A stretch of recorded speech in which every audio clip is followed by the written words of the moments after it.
Mana yacu ishimwe cyane. Muri kumwe nanjye Pastor Tito guturuka mu itorero rya Agape Evangelistic Pentecostal Church rikora hano mu mujyi wa Kigali. Ndabashuhuje mu izina rya Yesu Kristo.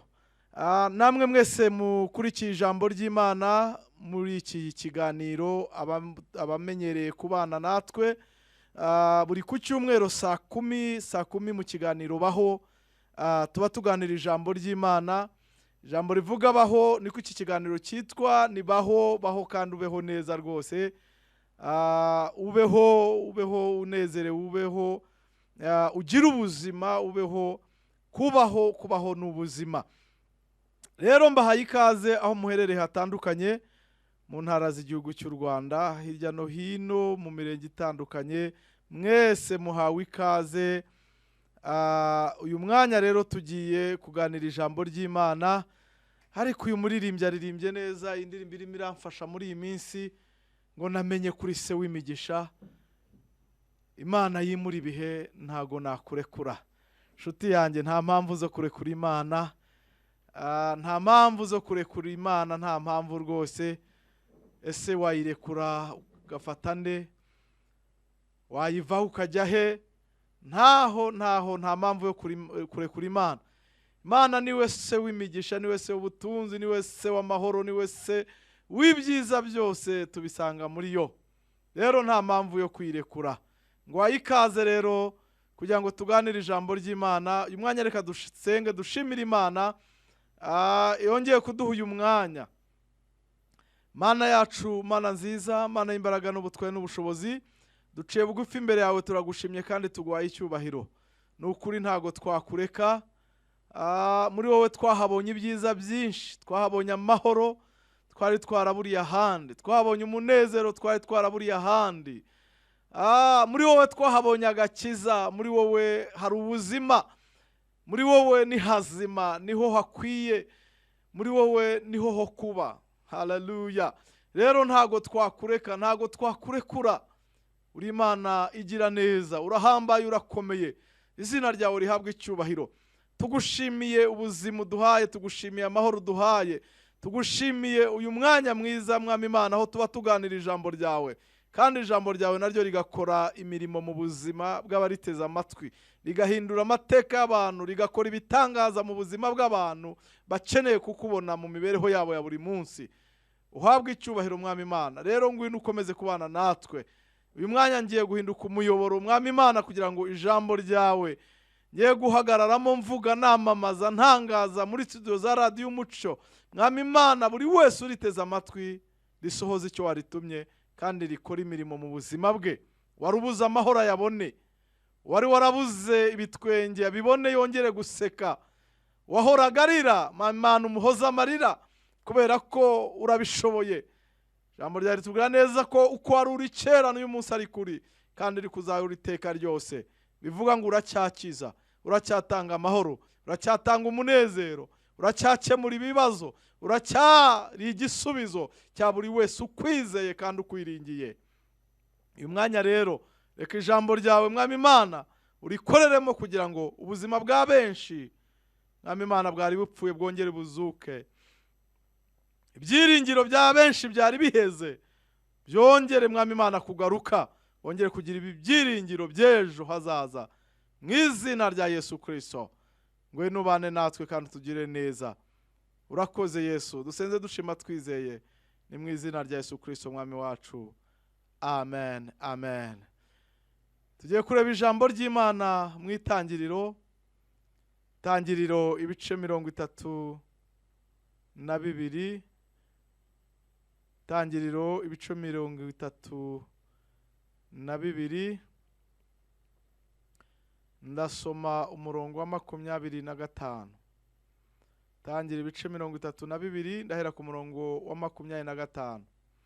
Yakobo asigarayo wenyine, haza umugabo aramukiranya.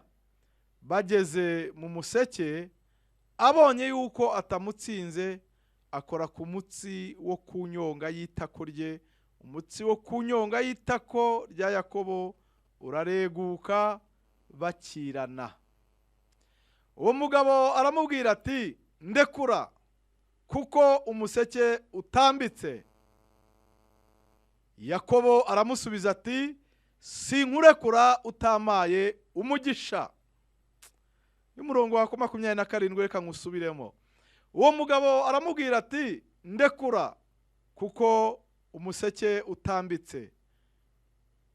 Yakobo aramusubiza ati sinkurekura utamaye umugisha. Aramubaza ati witwa nde?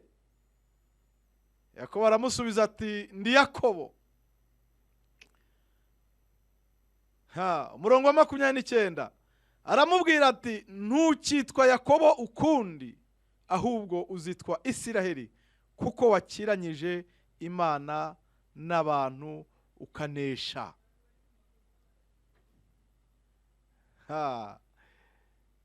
Yakobo aramubwira ati ndakwinginze mbwira izina ryawe. Aramubaza ati niki gitumye umbaza izina ryanjye? Amuherayo umugisha.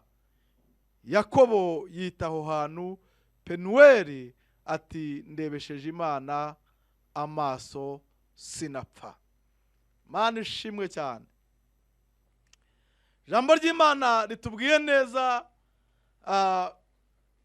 ku mugabo witwa Yakobo. Uyu Yakobo yabyarwaga na Isaka. Yakobo avindimwe na Yesawu. Uyu Isaka yari umuhungu wa Abraham.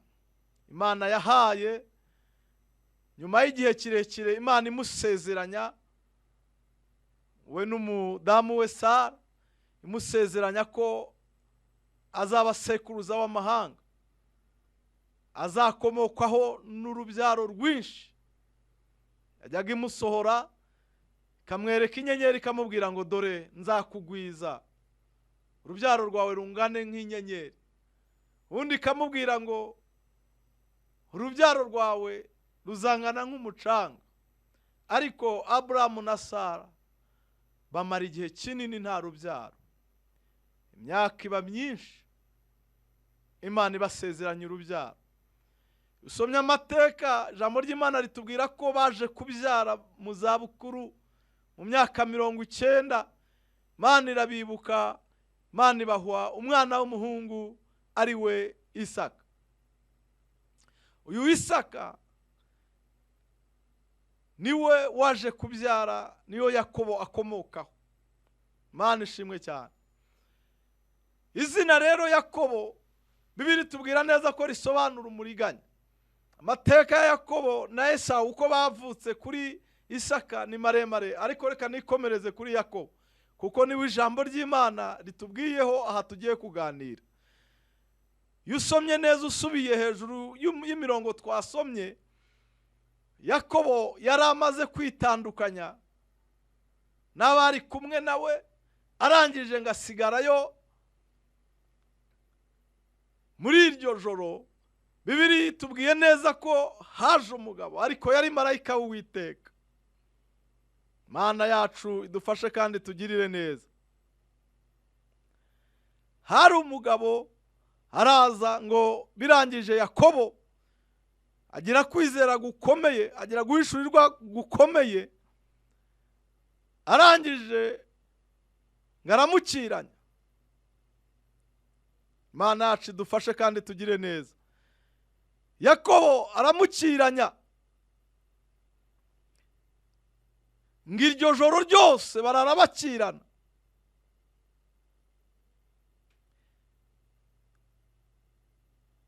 Umurongo wa 25 niko watangiye ngo Yakobo asigarayo wenyine, haza umugabo aramukiranya, bageza mu museke. Bivuga ngo ijoro ryose barakirana.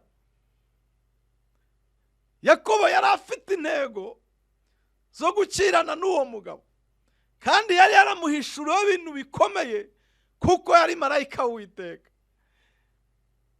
Mirongo twasomye yashoje tubwira ngo yakiranyije Imana n'abantu. Mana ishimwe cyane. Ariko umurongo wa 26 atubwira ngo abonye yuko atamutsinze wa mugabo akora ku mutsi wo kunyonga y'itako rya Yakobo, ngo umutsi wo kunyonga y'itako rya Yakobo urareguka, barimo gukirana. Yakobo yari yamaramaje arakirana, ariko hari icyo yashakaga. ngo uwo mugabo aramubwira ati ndekura kuko umuseke utambitse. Mu yandi magambo, dore bunyereyeho, ndekura. Aramusubiza ati sinkurekura utampaye umugisha. Haleluya. Yakobo aramubwira ati sinkurekura utampaye umugisha. Hari ibigomba guhinduka mu buzima bwanjye, hari impinduka nkeneye, niyo mpamvu ntari bukurekure. Muririmbyi yaririmbye ngo namenye kuri se w'ubutunzi, namenye kuri se w'imigisha, namenye kuhindura ibihe, sinakurekura, sinakurekura. Yakobo nawe aravuga ati sinkurekura utampaye umugisha. Mana yacu ishimwe kandi ahabwe icyubahiro. Birangije ngo aramubaza ngo witwa nde? Aramusubiza ati nitwa Yakobo. Aramubwira ati guhera uyu munsi ntukitwa Yakobo ukundi, uzitwa Isiraheli, kuko wakiranije Imana n'abantu ukanesha.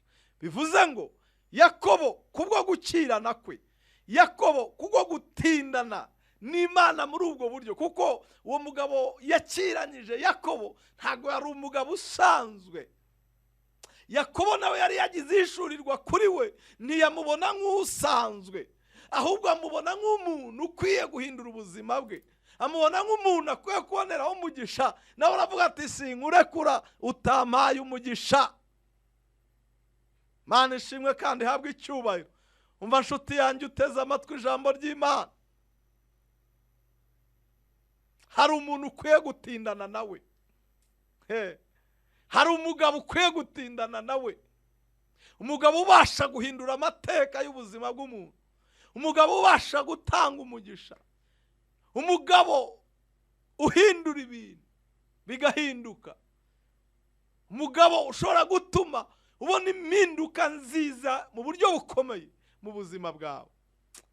Uwo mugabo ni Kristo. Iyi Mana ni Imana yo gutindana nayo.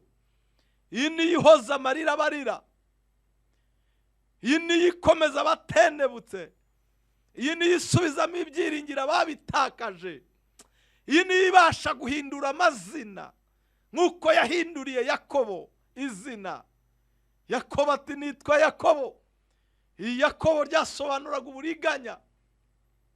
Byashoboka uyu munsi nawe ukaba hari amazina ufite, amazina ataguhesheje agaciro, amazina ajyanye n'uko uteye, nyifatire yawe, ibikorwa byawe. Abanyarwanda baravuze ngo izina ni ryo muntu, ariko Imana yacu ijya ibasha kuduhindurira amazina, igahindura ubuzima, igahindura imibereho. Hari imibereho umuntu ajya abaho, kubw'iyo mibereho bigatuma yitwa izina kandi ribi bijyanye n'imibereho harimo, ariko ubwo buzima nabwo Imana ijya ibasha kubihindura. Hari igihe umuntu abaho, Satani akamutwaza igitugu kubw'ibintu runaka cyangwa se icyaha runaka amutwaza igitugu, bikazagera ubwo bibihimbwa mu izina, ariko ayo mazina yose Imana ijya ibasha kuyahindura. Imana ijya ibasha kuyahindura. Yakobo aravuga ngo sinkurekura utampaye umugisha. Ntago nkurekura. Ku bantu bamenye Imana, hari ibintu byinshi biba bigamije kugira ngo ureke Imana, ureke Imana, urekure uwo wamenye, urekure Kristo. Hari ibintu byinshi duhura nabyo mu buzima bwa buri munsi, ariko umva nkubwire, ahubwo komeza Imana, yikomeze mu buzima bwa buri munsi, uyikomeze, kuko ni Imana yo kwizerwa, ni Imana se w'imigisha, ni Imana ihindura ibihe. Yakobo aravuga ngo sinkurekura, hari impinduka nkeneye, sinkurekura. hari umugisha nkeneye, sinkurekura. Mana ishimwe cyane. Iyi Mana kuye kuyikomeza, ibigamije kuyigukuraho ukabitera umugongo, ugakomeza Imana, kubera ko niyo yagira ikimara mu buzima bwawe, niyo yahindura amateka y'ubuzima bwawe, niyo yakubakira andi mateka meza. Imana, Mana ishimwe cyane. Ijambo ryatubwiye ngo Yakobo aramusubiza ati sinkurekura utamaye umugisha. Mana yacu ishimwe kandi habwa icyubahiro. Uwo mugabo aramubwira ati ndekura kuko umuseke utambitse. Aramusubiza ati sinkurekura utampaye umugisha. Nshuti yanjye uteze amatwi ijambo ry'Imana, ese wareka Imana ukaba wande? Wareka Imana ukajya he? Wareka Imana ukaboneraho amahoro? Ushobora kuba unteze amatwi utaramenya iyi Mana, utaranakizwa, ugitwazwa uburetwa n'ibyaha mu buryo butandukanye, ukiri umuriganya nkuko Yakobo yari umuriganya, ugitwazwa igitugu na Satani mu buryo butandukanye. Nawe barakubatije amazina mu buryo butandukanye. Hari abitwa ba Kanyota kubera guhora mu kabari, bikageraho abantu bamwita Kanyota. Ayo ni amazina agendanye nuko uri. Hari abandi bafite amazina akomoka mu busambanyi, baba muri ubwo buzima. Hari abandi bafite amazina akomoka mu bujura. Abandi bafite amazina ashingiye mu ndangagaciro z'ubugome n'ibindi. Ayo mazina arahari. Ariko nje kukubwira umugabo uhindura amazina, akaguhindurira izina. Yewe hari n'amazina y'ubuzima bubi, ubuzima bubayemo kugeza ubwo wahimbwa izina. Ayo ni amazina ahari. Ariko ndakubwira umugabo uhindura amazina. Wewe bakwita nde muri karitsiye? Hari igihe umuntu abaho mu buzima, ubuzima arimo, imbaraga zimutwaza igitugu, imibere arimo, bikamuviramo izina bamwita kubw'ibyo ngibyo, kuko bamubona ndangagaciro z'imibereho ye. Ariko nje kukubwira Imana yaguhindurira ubuzima. Nje kukubwira Imana yaguhindurira izina. Mana ishimwe cyane. Yakobo aravuga ngo sinkurekura utampaye umugisha, sinkurekura utampaye umugisha. Niki ushaka ko Imana igukorera? Nuwuhe mugisha ukeneye ku Mana? Ariko nje kukubwira ngo nkuko Yakobo yahinduriwe izina akitwa Isiraheli. Isiraheli bisobanura umunyamugisha. Munyamugisha. Yakobo Imana imuhindurira izina. Mana ishimwe cyane. Aramubwira ngo guhera uyu munsi ntukitwa Yakobo, ahubwo wiswe Isiraheli. Wiswe Isiraheli, munyamugisha. Mana ishimwe cyane. Kubera ko Yakobo yatindanye n'Imana, yanga kurekura ubuzima bwe budahindutse. Mana ishimwe cyane. Nshuti yanjye, komeza Imana. Niba utarayimenya, ibindi byose byagutwazaga igitugu bitera umugongo. Ufata Imana, ukomeza Imana mu buzima bwawe bwose. Imana ibi ya mbere. Imana ibi ya mbere mu buzima bwawe. Uyumvire, uyubahe, kiranuke. Ndakubwiza ukuri, ubuzima bwawe buzahinduka burundu. Burundu. Hinduka umunyamugisha mu buryo bw'umwuka no mu buryo bw'ubifatika, kuko Imana ibifite byose. Mana ishimwe cyane. Yakobo aravuga ati sinkurekura tampaye umugisha. Mana ishimwe kandi habwa icyubahiro. Murongo wa 27 watubwiye ngo uwo mugabo aramubwira ati ndekura kuko umuseke utambitse. Aramusubiza ati sinkurekura utampaye umugisha. Aramubaza ati witwa nde? Aramusubiza ati ndi Yakobo. Aramubwira ati ntukitwa Yakobo ukundi, ahubwo uzitwa Isiraheli, kuko wakiranyije Imana n'abantu ukanesha. Haleluya. Urashaka Imana kwigukorera ite? Ese ni mu buryo ki utindanye n'Imana? Ni buryo ki wikomeje ku Mana? Uyu mwanya nje kukubwira ngo iyi Mana irashoboye. Imana yahindura amateka y'ubuzima bwawe. Imana yaguhindurira izina. Mana ishimwe cyane. Yaguhindurira izina, ikaguhagurutsa, kakuvana mu mibereho mibi, kakuvana mu burwayi, kakuvana mu gahinda gaho k'igihe kinini utinzemo, ikaguhindurira. Imana ikuvunjire inshuti yanjye. Yakobo Imana yaramuvunjiye, mukuraho uburiganya, muhindura umugisha. Mana ishimwe cyane. Mana ishimwe cyane, kuko yanze kurekura, kuko yamenye ko iyi Mana ariyo mutunzi w'imbabazi, ari we se w'imigisha, ari we se w'ubutunzi, ari we se y'imigisha y'uburyo bwose.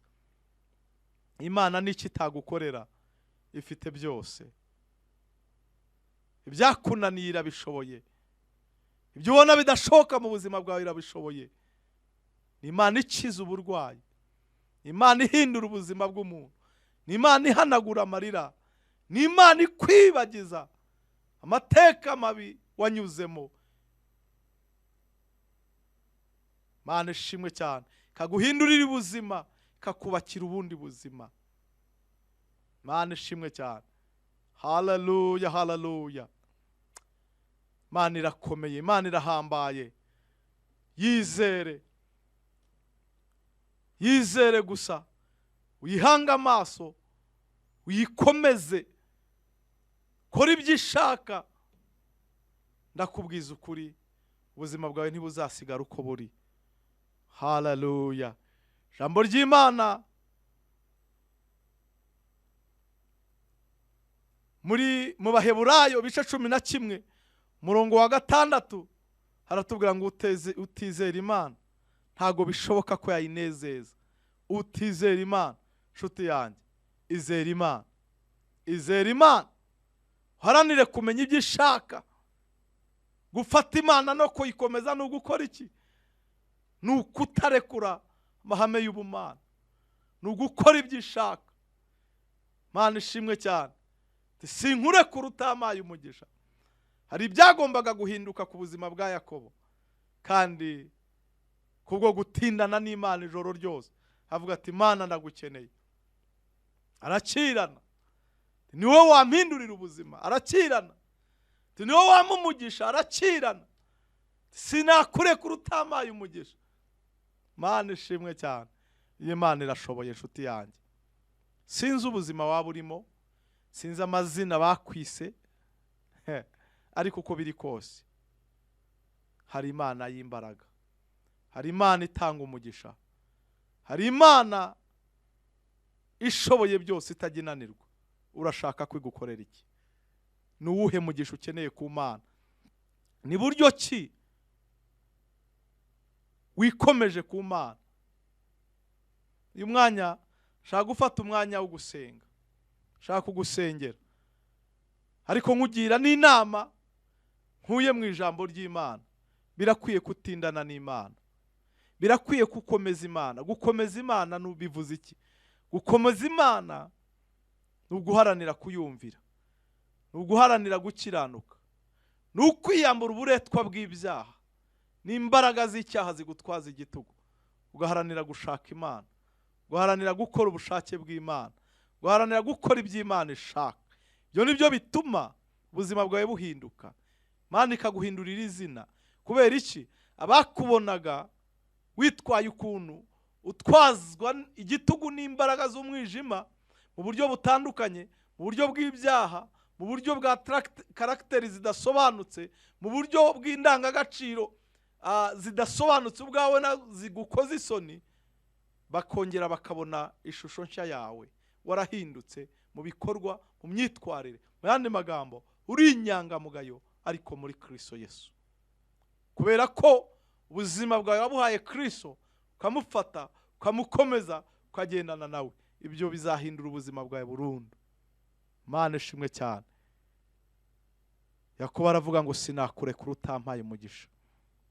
Niki ukeneye ko Imana ikora ku buzima bwawe? Imana ishimwe cyane. Uko byaba bimeze kose izera Imana gusa, hanyuma haranire gukora iby'Imana ishaka. Uyu mwanya ngiye kugusengera, icyo ngusaba ni kimwe, ni ukwizera Imana, ni ukwizera Imana. Nyuma yo gusenga ndaguha telefone, uhamagare umbwire igikoretse ku buzima bwawe, kuko Imana dusenga irumva ndetse igakora. Imana ishimwe cyane. Ijambo ry'Imana ryarambwiye muri Yakobo ibice 5, Yakobo ibice 5 murongo wa 15. Yakobo ibice 5 murongo wa 15.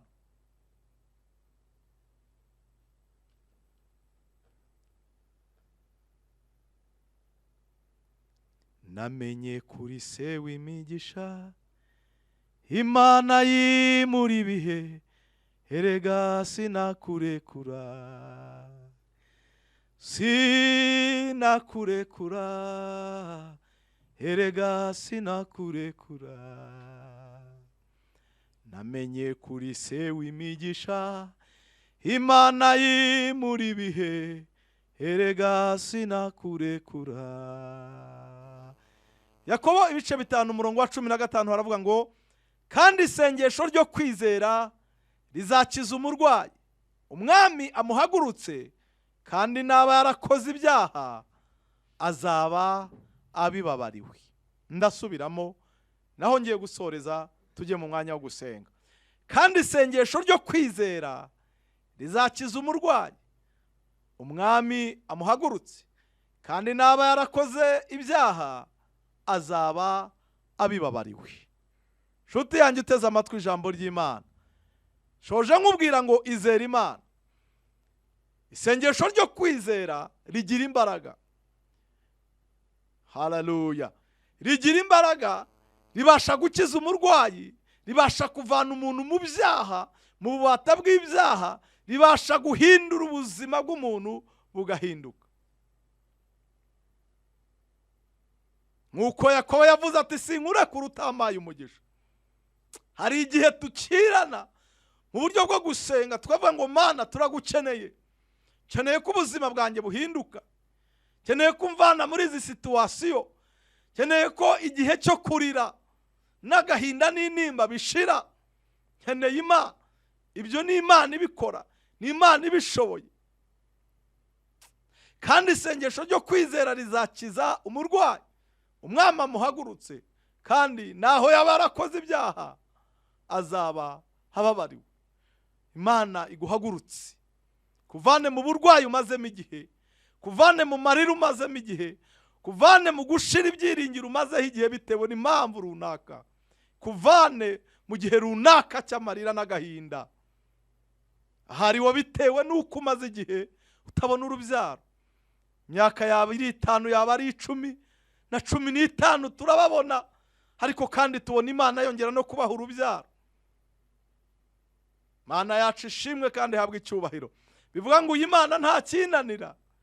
Cyaba kiguteye agahinda ka buri gihe, cyaba kiguteye intimba za buri gihe, cyaba kiguteye amarira ya buri gihe, uko cyaba kimeze kose Imana iragishoboye. Isengesho ryo kwizera ribasha gukora, ribasha kugira imbaraga. Uyu mwanya ndagira ngo dusengane. Isengesho ryo kwizera ribasha gukiza uburwayi, ngo kandi si ugukira gusa, ahubwo no kubabarirwa ibyaha. Mwama akaguhagurutsa, guhagurukira mu mashimwe, guhagurukira mu buzima buzira gutwazwa igitugu n'ibyaha n'akarande k'ibyaha. Twabonye amazina atandukanye abantu bajya bitwa bitewe na karakteri n'indangagaciro babayemo. Asanga umuntu bamwise Kanyota kubera ko ntajya icupa ntirijya riva ku munwa. Yakobo nawe yitwaga Yakobo isobanura uburiganya. Ibyo byose ugasanga imbaraga z'amazina n'ibindi birakurikirana umuntu. Ariko umva nkubwire, Imana yaguhindurira izina, Imana yakwibuka, Imana yakugirira neza, Imana yaguhagurutsa, kaguha amashimwe, kaguha ubuhamya, kaguhindurira ibihe, kaguhindurira situasiyo, nawe ugashima Imana, nawe ugahamya gukomera kw'Imana. Kadufate iminota mike cyane dusengane. Imana yagukorera imirimo n'ibitangaza muri uyu mwanya.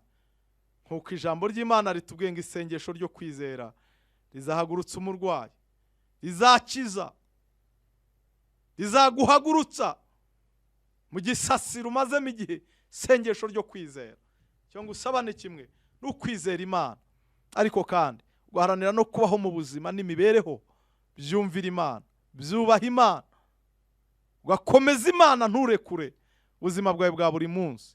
Aho harimo imigisha, aho harimo ubuzima buzira umuze, aho harimo ubuzima n'imibereho iguhesheje agaciro kandi igahesha izina ry'Uwiteka icyubahiro. Mana ishimwe cyane. Ndashima Imana ko Imana tuvuga ntago ari ukuyivuga gusa, ahubwo irakora imirimo n'ibitangaza. Ndashima Imana kubw'abantu batandukanye Imana imaze guha urubyaro. Bari bafite imyaka 16, bari bafite 8, bari bafite 5, mu buryo butandukanye. Ngenda nakira ubuhamya butandukanye. Nawe utarabona urubyaro utegereje, izera Imana gusa, ntuzacika intege, uzakomeze kwizera Imana.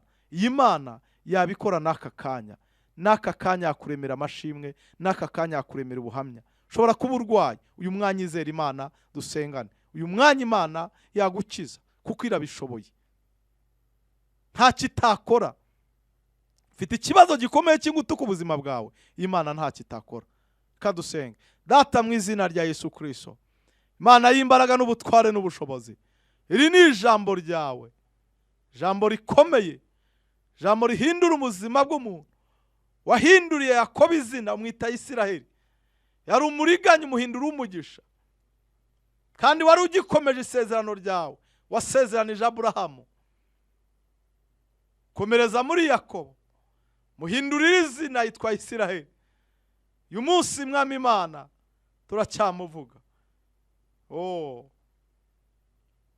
Uyu mwanya hari abiswa amazina mu buryo butandukanye bitewe na situasiyo z'ubuzima babayemo, mazina atabahesha agaciro. Uyu mwanya mpagaze muri iri jambo, ubahindurira amazina, ubahindurira amazina mu izina rya Yesu Kristo. Ubaha amazina mashya, ubaha amazina y'imigisha, ubaha amazina bahesha agaciro, ubaha amazina guhesha icyubahiro mu izina rya Yesu Kristo.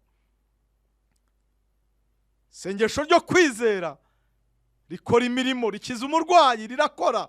Uyu mwanya mpagaze Mwami Imana asenga mvuga ngo uyu mubyeyi uteze amatwi ijambo ryawe, uyu mugabo wateze amatwi ijambo ryawe, uyu musore wateze amatwi ijambo ryawe, uyu mukobwa wateze amatwi ijambo ryawe, reka imirimo yawe ikoreke muri we mu izina rya Yesu Kristo. Uyu urwaye Mwami Imana, ndatura imbaraga zawe zikomeye ku buzima bwe. Ndasezerera ubu burwayi mu izina rya Yesu Kristo. Ntitaye ku buremere bw'indwara, ntitaye ku mazina akomeye y'uburwayi, mu izina rya Yesu Kristo ndahagarara mu butware bwawe, ndategeka ngo wandwara we sohoka, muvemo mu izina rya Yesu Kristo. Ndahumanura ubuzima bwawe, ndahumanura amaraso yawe mu izina rya Yesu Kristo. Ndatura imbaraga zikiza ku buzima bwawe, ube muzima, haguruke ku gisasiro mu izina rya Yesu Kristo. Nitaye ku myaka umaze uryamye aho ku gisasiro, ariko ndarema imirimo y'Imana ikomeye ikoreke ku buzima bwawe.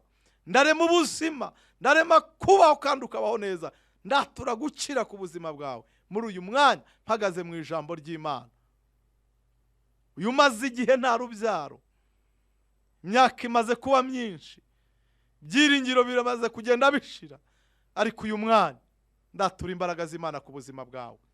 Ndatura urubyaro mu izina rya Yesu. Ndatura abana b'abahungu n'abakobwa bavuye mu nda yawe mu izina rya Yesu Kristo w'i Nazareti. Ndasezerera igihe cyo kwiheba, ndasezerera igihe cyo kurira, ndasezerera amaganya n'agahinda bya buri munsi ku buzima bwawe mu izina rya Yesu Kristo. Ndarema ibyiringiro bizima bigusunikira mu gushingira igitangaza cyawe, bigusunikira mu gushingira urubyaro mu izina rya Yesu Kristo.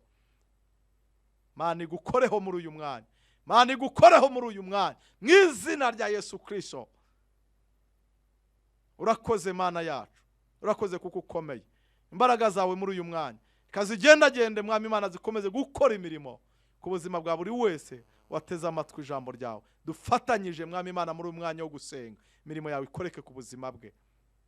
Urakoze kuri Imana irimo gukiza, urakoze kuri Imana irimo gutanga urubyaro, urakoze kuri Imana irimo kubohora mu izina rya Yesu Kristo w'i Nazareti. Wari ufashwe n'uburetwa bw'ibyaha, wagenderaga mu buretwa bw'ibyaha, watwazwaga igitugu n'ibyaha mu buryo butandukanye. Mwami Imana ndamubatura, ndamuvanayo mu izina rya Yesu. Guhera uyu munsi akora ibigendanye n'ubushake bwawe kubw'icyubahiro cyawe. Musubize agaciro yatakaje kubwo kukumenya no kukwakira. Urakoze Yesu kuko imirimo yawe irimo gukoreka. Wowe wakurikiye ijambo ry'Imana, wowe turimo gusengana, wari utarakizwa, wari ukigendera mu byaha by'uburyo bwose, ahari banakwisa amazina kubera iyo mpamvu, subiramo aya magambo. Uyu mwanya ndagukangurira kwakira Yesu Kristo, ukamwakira mu buzima bwawe, ukamukomeza, ukagendana nawe, ubuzima bwawe bugahinduka. Subiramo aya magambo nimushaka gukizwa. Vuga ngo Mwami Yesu, nciye bugufi imbere yawe, numvishe ijambo ryawe, nari umunyabyaha, nakoze ibyaha byinshi, ariko uyu mwanya kubw'ijambo ryawe ndizeye. Ndagusaba Mwami Imana imbabazi, mbabarire ibyaha nakoze byose, unyuhagize amaraso yawe ayo wamenye ku musaraba. Guhera uyu munsi nitwa umwana wawe, nitwa umukristo w'ibikorwa. Andukura izina ryanjye mu gitabo cyo kurimbuka, uryandike mu gitabo cy'ubugingo. Ndakwinginze Mwami Imana ngo umbere umwami n'umukiza w'ubugingo bwanjye. Urakoze Yesu, imbabazi zawe nizimbeho, imbabazi zawe nizimbeho. Guhera uyu munsi imirimo n'ibitangaza birusheho gukoreka mu buzima bwanjye. Guhera uyu munsi mpinduka umwana mu rugo. Guhera uyu munsi nkora ibiguhesheje icyubahiro. Urakoze Yesu kubw'imbabazi zawe. Kanga usengere. Data mu izina rya Yesu Kristo, ndatura imbaraga zawe ku buzima bw'uyu ukijijwe, ugasubiramo aya magambo. Imbaraga zawe zimushoboza kunesha icyaha n'igisa nacyo. Imbaraga zawe zimushoboza gukiranuka kandi ari mu isi. Imbaraga zawe zimushoboza gukora ibyo ushima n'ibyo ushaka. Mu izina rya Yesu Kristo, imbaraga zawe niziganze ku buzima bwe kugira ngo imirimo yawe yerekanirwe muri we. Urakoze Yesu, urakoze Yesu. Mana ndagushima kuba ukijije indwara, ndagushima kuba uhawe urubyaro, ndagushima Mwami Imana kuba ugiriye neza, kuba ukemuriye ibibazo byari bikomeye, ndagushima kuba avuye mu byaha bakiyemeza gukizwa muri aka kanya. Urakoze kuko ubikoze mu izina rya Yesu Kristo, usenze dushima twizeye. Amen.